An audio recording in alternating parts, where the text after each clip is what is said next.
Nesta revisão, você pode ir pausando o vídeo quanto quiser, dando continuidade, até porque é uma revisão. Então, a minha sugestão, pegue o caderno, vá fazendo suas anotações para facilitar. Vamos para o primeiro tópico desta aula. Conceito de direito internacional.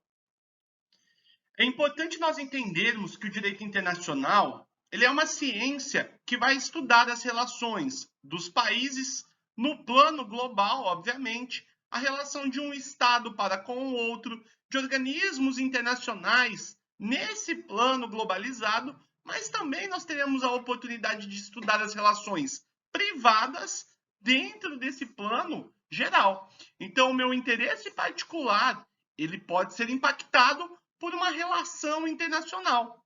Por essa razão, nós temos o conceito de direito internacional, mas nós também temos uma divisão entre direito internacional público e direito internacional privado. Vejamos na tela. O direito internacional nada mais é que um ramo jurídico responsável por estudar e agrupar todas as normas criadas por uma sociedade, por meio de seus representantes, cuja finalidade seja auxiliar e melhorar as relações externas e a boa convivência entre os países. O direito internacional, ele pode se dividir entre direito internacional público, mas também entre direito internacional privado. No âmbito do direito internacional público, podemos afirmar que é o ramo do direito internacional que aborda as normas e leis que regem as negociações entre os países, como os pactos e tratados. Neste caso, eles são submetidos porque todos os entes soberanos, estatais e públicos tratarão de relações jurídicas externas. Então, é uma relação envolvendo Brasil e França, envolvendo a guerra da Palestina com Israel, envolvendo aí a guerra da Rússia com a Ucrânia, envolvendo a relação dos Estados Unidos com a Coreia do Norte, dentre tantas outras situações. Não necessariamente envolve guerra, mas qualquer situação que envolva o plano internacional dos países. No âmbito do direito internacional privado, eu posso afirmar que ele é responsável pelo conjunto de normas jurídicas que são criadas por um Estado. A finalidade aqui é de resolver os conflitos de leis no espaço.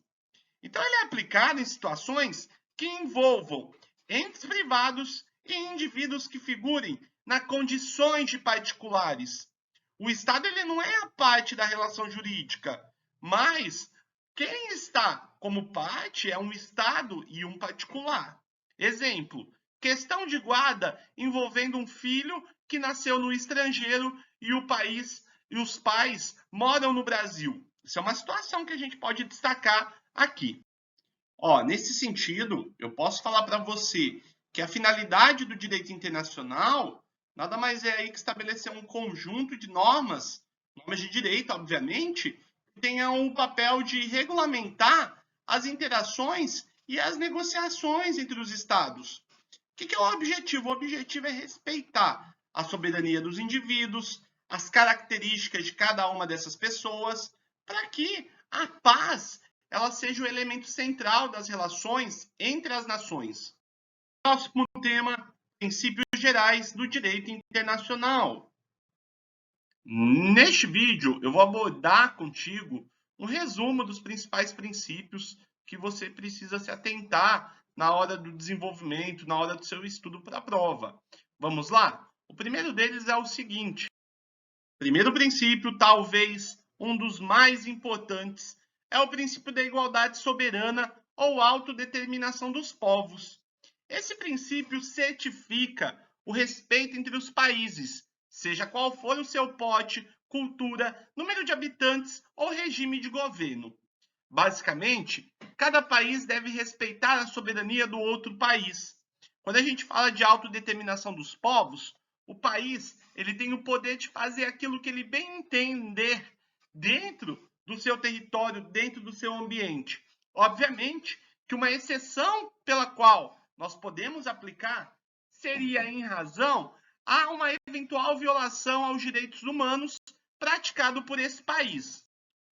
Imagine uma seguinte situação.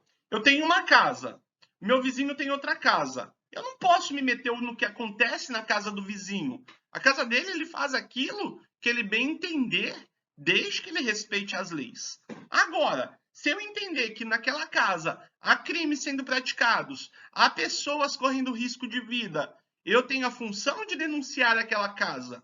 Isso acontece na autodeterminação dos povos. Cada país tem que se preocupar com o seu território, com o seu governo, com a sua soberania, com a sua população. Todavia, é importante ressaltarmos, evidentemente, que dentro dessa lógica, nós podemos compreender de uma forma clara que, se um país entender que o outro viola os direitos humanos, aí ele pode buscar e denunciar esse país perante a ONU. Este princípio é chamado de princípio da autonomia. Ele estabelece que o Estado tem autonomia para se governar de acordo com o seu próprio interesse. Em outras palavras, quando nós falamos do princípio da autonomia, significa que o país ele tem todo o poder de escolher, inclusive, seu regime de governo, a sua estrutura política e a defesa dos seus próprios interesses. Vinculado aos princípios anteriores, podemos afirmar da não ingerência nos assuntos dos outros estados. Esse princípio está ligado com o princípio da autonomia. Neste princípio é estabelecido a não intervenção de um estado em outro estado, cada um por si, cada um respeitando seus interesses. Obviamente que a gente não pode confundir a ideia de cada país cuidar do que é seu com a ideia de cooperação. Porque quando nós falamos de cooperação, significa que um país ajuda o outro. O princípio básico do direito internacional é o respeito aos direitos humanos. Isso significa que todos os estados devem proteger os direitos humanos. E não só proteger, mas também cumprir os direitos humanos, colocar em prática, porque os direitos humanos estão ligados no plano internacional à ideia de direitos e garantias fundamentais no nosso plano nacional. Inclusive, preste atenção nessa dica. Quando nós falarmos de um plano nacional, nós falaremos de direitos e garantias fundamentais. Agora, quando eu falar desses direitos e garantias fundamentais no plano internacional, eu vou falar da aplicação dos direitos humanos. Atente-se a isso. Próximo princípio é o da cooperação internacional. Este princípio estabelece que os estados devem atuar concomitantemente na busca de propósitos comuns. Um país deverá ajudar a colaborar com outro e não intervir na política, na forma de governo ou na estrutura do outro. Há diferenças. Sujeitos de direito internacional público. Próximo tema. Podemos definir os sujeitos de direito internacional público como todos os entes ou entidades cujas condutas estão previamente previstas pelo direito internacional público ou contidas no âmbito ou obrigações internacionais e que tenham possibilidade de atuar de forma direta ou indireta no plano internacional. Se estamos falando de sujeitos de direito internacional, é óbvio que eles possuem capacidade para agir internacionalmente. Dentre os sujeitos de direito internacional público, o mais importante, sem dúvida alguma, diz respeito à figura do Estado. E o Estado, para ser configurado como tal condição, ele necessita de forma obrigatória ter 4 elementos. Considerando que a ausência de qualquer um desses elementos que irei falar descaracteriza-o na condição de Estado. Quais são eles?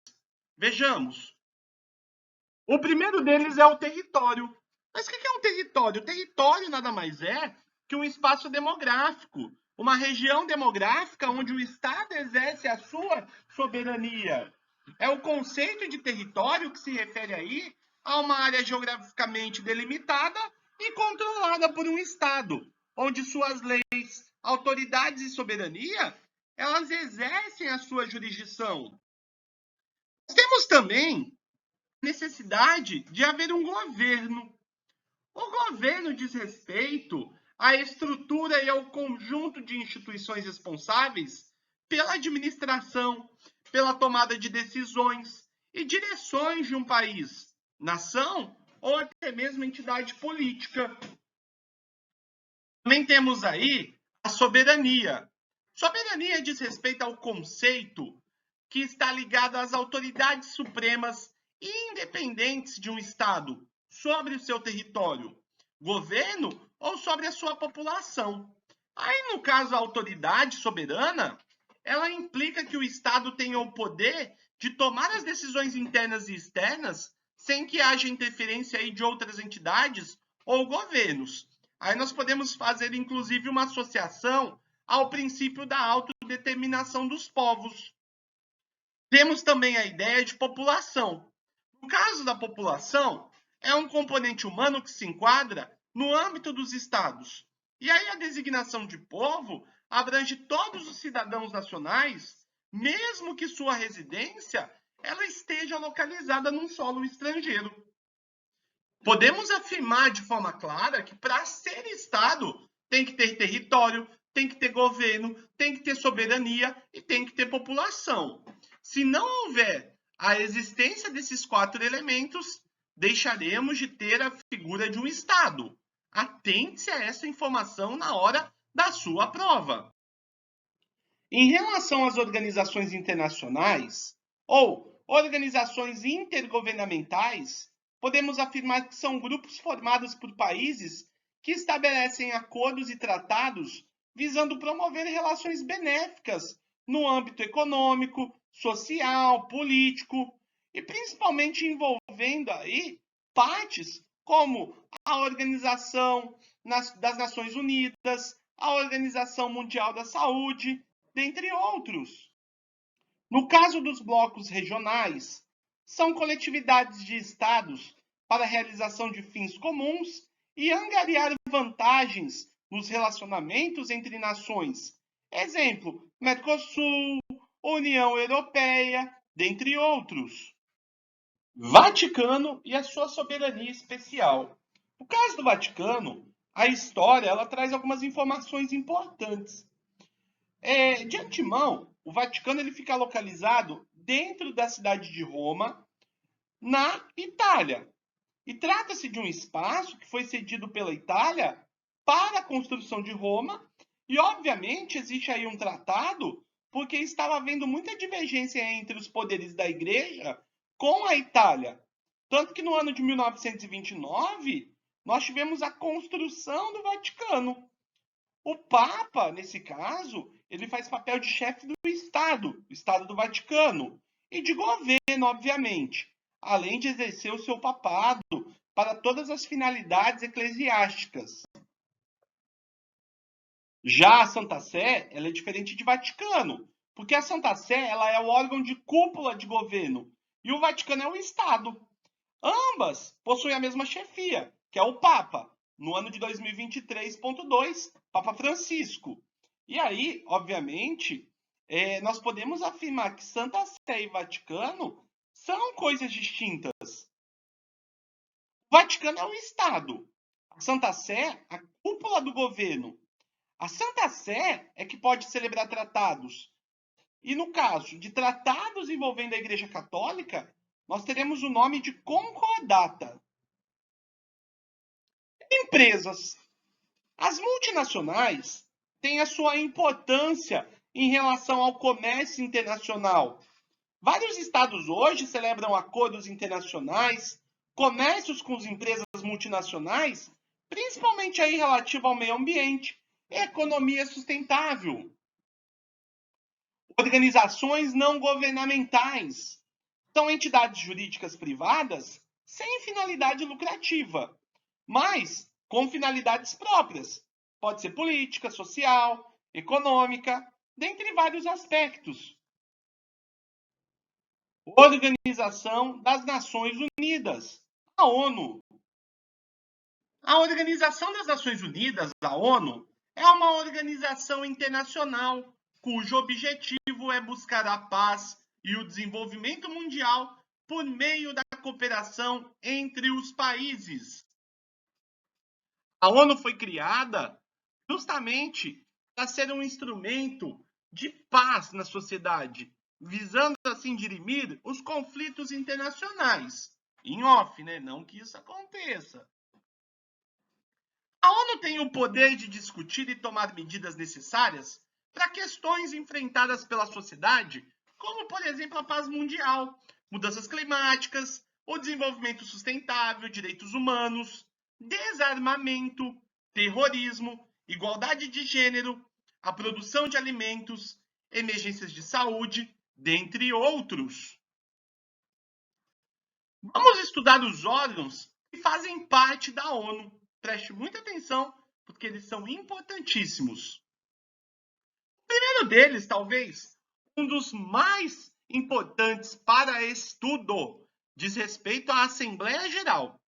A Assembleia Geral, ela é constituída de forma deliberativa pela organização, composta por todos os Estados-membros.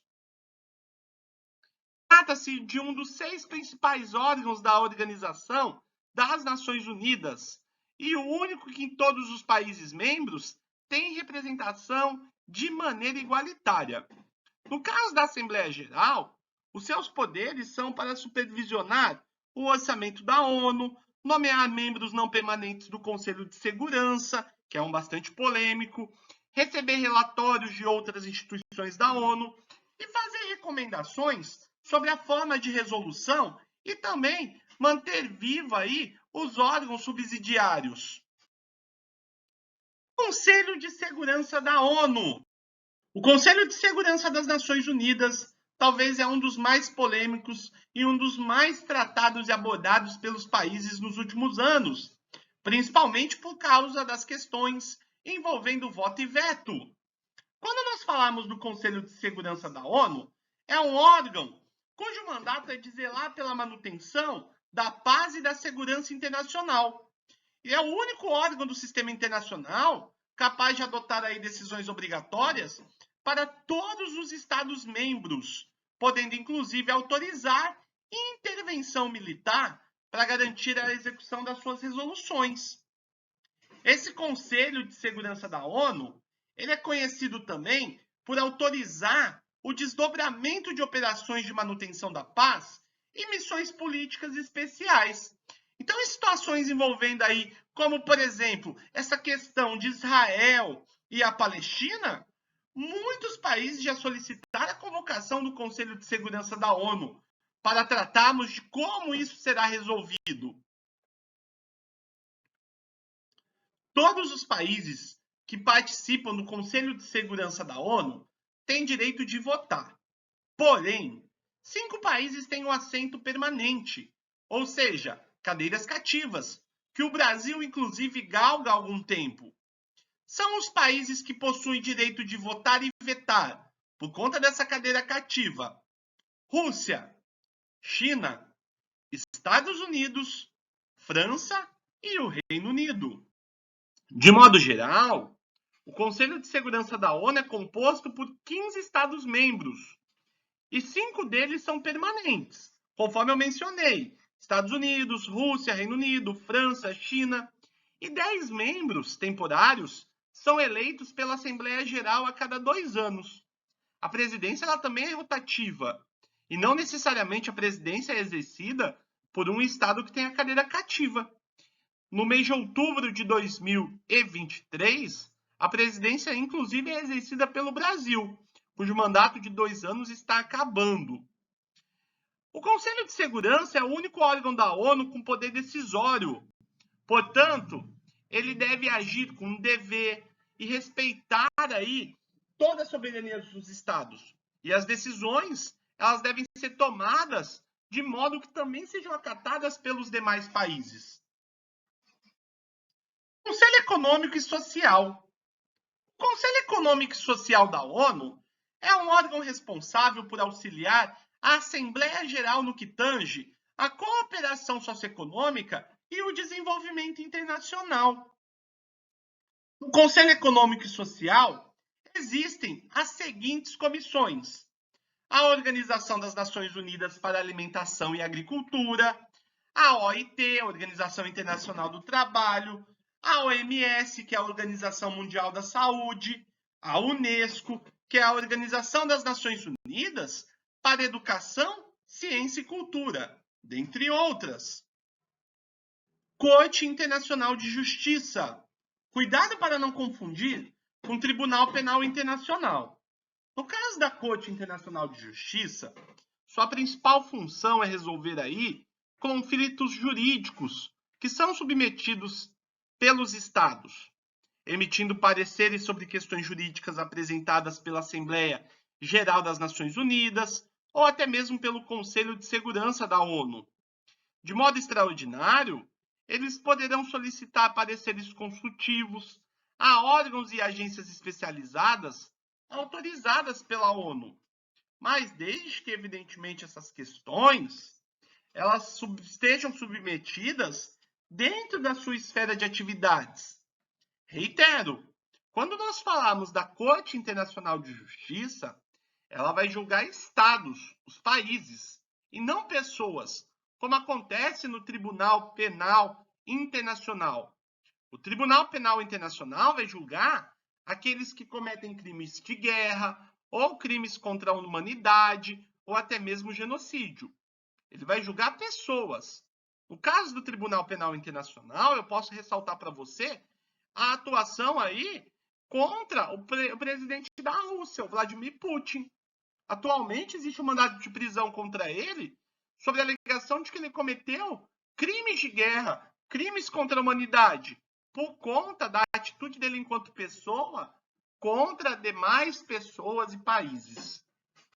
Temos também na ONU o Secretariado, que é o órgão responsável por fornecer estudos e informações necessárias para que a ONU consiga realizar as suas reuniões, bem como dirimir aí os demais órgãos.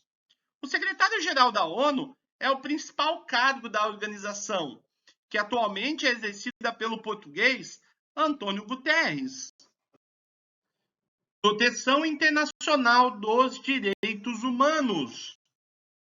É evidente que após aí a Segunda Guerra, em meados de 1945, os países entenderam pela necessidade de criar mecanismos efetivos para protegerem os demais países e também a população contra atrocidades que aconteceram, tais como na Segunda Guerra Mundial. Sabemos nos dias de hoje que isso não é totalmente efetivo. É um mecanismo, obviamente, mas que é efetivo, não é. Vide aí atualmente essa questão envolvendo a Palestina e Israel. Se fosse tão efetivo assim, não teríamos esses conflitos, guerra da Ucrânia e da Rússia, dentre outras. Mas, de qualquer forma, vamos analisar esse fenômeno. Importante frisar que os direitos humanos são os direitos e liberdades básicas que devem gozar todos os seres humanos. A partir deles, podemos pressupor o acesso às condições elementares para o gozo de uma vida digna, além de garantir a liberdade de pensamento e de expressão e a igualdade perante a lei. São direitos humanos básicos de todas as pessoas. Direito à vida, liberdade de expressão, liberdade de opinião. Tá difícil esse, hein? Liberdade religiosa, direito à saúde, direito à educação e também ao trabalho. Logo, podemos afirmar que direitos humanos são todas as garantias de nascença e liberdades básicas que envolvem a vida humana. Neste caso, há um combate pelo racismo, que é um preconceito por cor ou nacionalidade, intolerância religiosa, a xenofobia, homofobia, opção política, dentre tantas outras. Dentre essas proteções envolvendo os direitos humanos, podemos destacar o Pacto Internacional dos Direitos Civis e Políticos. Esse pacto, ele compõe um catálogo de direitos e garantias básicas para as pessoas, envolvendo a proteção civil e também política. Sobre a Declaração Universal dos Direitos Humanos, temos que abordar algumas coisas. Primeiramente, é um documento que é um marco na história mundial, pois estabeleceu pela primeira vez normas comuns de proteção aos direitos da pessoa humana, a serem seguidas por todos os povos e todas as nações. Entre os direitos civis e políticos previstos pela Declaração Universal, tangencia-se a reiterada e necessária proteção à vida, liberdade, segurança pessoal, de não ser escravizado, não ser torturado, proteção legal, à propriedade e dentre várias outras.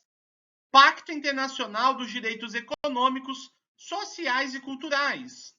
Esse pacto aborda um catálogo de direitos e dispõe sobre o sistema de monitoramento dos direitos, bem como outros elementos para sua aplicação. É um tratado multilateral adotado pela Assembleia Geral das Nações Unidas em dezembro de 66, e esse acordo diz que seus membros devem trabalhar para as concessões envolvendo direitos econômicos, sociais e culturais para pessoas físicas, incluindo o direito de trabalho e o direito à saúde, além do direito à educação e um padrão de vida adequado. Segundo a ONU, o que é discriminação racial? Para a ONU, qualquer distinção, exclusão, restrição ou preferência baseada em raça, cor, descendência ou origem nacional ou étnica, que tem por objetivo ou efeito anular ou restringir o reconhecimento, gozo ou exercício no mesmo plano, em igualdade de condições, de direitos humanos e liberdades fundamentais, no domínio político, econômico, social, cultural ou em qualquer outro domínio que envolva toda a vida pública. Convenção sobre a eliminação de todas as formas de discriminação contra a mulher e o seu protocolo facultativo.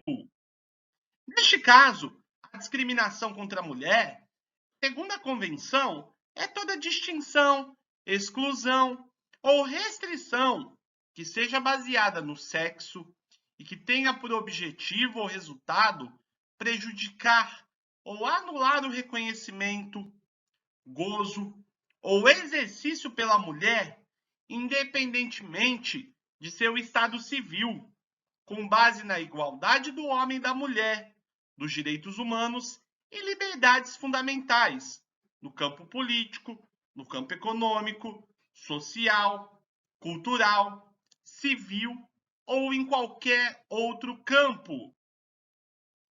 Decreto número 4.377 de 2002 é considerado um importante marco na proteção dos direitos humanos, embora o seu texto contenha importantes lacunas, como proibição de segregação com base no gênero, de propagandas sexistas e de violência na família, bem como o direito de acesso aos lugares públicos. Direitos humanos, proteção global. Os direitos humanos contam atualmente com um sistema global de proteção, que também é chamado de universal ou onusiano, composto por tratados internacionais adotados no âmbito da ONU. O sistema global é considerado também como um sistema global geral de direitos humanos. Neste caso, ele é constituído pela Declaração Universal dos Direitos Humanos e pelos Pactos de Nova York. Lembrando que os Pactos de Nova York incluem também o Pacto Internacional dos Direitos Civis e Políticos e Pacto Internacional dos Direitos Econômicos, Sociais e Culturais. Neste caso, podemos fazer uma menção à Carta Internacional dos Direitos Humanos. Essa carta é integrada de modo importante e reiterado pelo Pacto Internacional dos Direitos Econômicos, Sociais e Culturais e pela Declaração Universal de Direitos Humanos.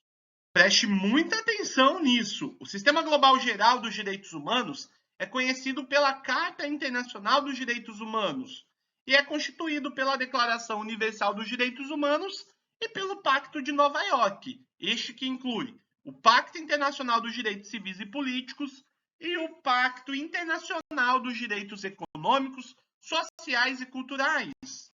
A Declaração Universal dos Direitos Humanos é um documento marco na história mundial, que estabeleceu pela primeira vez normas comuns de proteção aos direitos da pessoa humana, a serem seguidas por todos os povos e todas as nações. Entre os direitos civis e políticos previstos estão vida, liberdade, segurança pessoal, não escravização e tortura, proteção legal da propriedade, dentre outros. Para sua aplicação, podemos destacar que a solução intermediária alcançada foi a instituição de comitês técnicos com a competência para examinar relatórios estatais e, em alguns casos, petições particulares e estatais. Convenção sobre os Direitos da Criança. Essa convenção foi aprovada pela ONU em 1989, com o objetivo de proteger a criança contra todas as formas de discriminação, assegurando-lhe assistência apropriada, sendo Tratado Internacional de Direitos Humanos com o maior número de ratificações ante a sua necessidade. Essa convenção foi promulgada no Brasil pelo Decreto 9.710 de 1990 e, obviamente, reconhece que a criança é um verdadeiro sujeito de direitos, que exige proteção especial e prioritária em razão da falta de maturidade física e mental. Convenção sobre os direitos da pessoa com deficiência. Em março de 2007, ela foi aprovada pela ONU, justamente para promover, proteger e assegurar o exercício pleno e equitativo de todos os direitos humanos e liberdades fundamentais por todas as pessoas com deficiência e promover o respeito pela sua dignidade inerente. No Brasil, nós podemos afirmar que a sua inclusão foi realizada pela Lei 13.146 de 2015, que é a Lei Brasileira de Inclusão ou Estatuto da Pessoa com Deficiência. No caso, para falarmos de pessoa com deficiência, não podemos esquecer que é aquela que tem impedimento de longo prazo, de natureza física, mental, intelectual ou sensorial, o qual, em interação com uma ou mais barreira, pode obstruir sua participação plena e efetiva na sociedade e igualdade de condições com as demais pessoas. Nessa revisão, eu busquei tratar com você os principais aspectos de direito internacional. Mas lembrando, isso aqui é uma revisão para te nortear nos estudos. Espero que você tenha uma semana abençoada, ótimos estudos e não se esqueça de deixar um joinha e se inscrever no meu canal. Foi um prazer imenso estar aqui com você. Um forte abraço e até mais!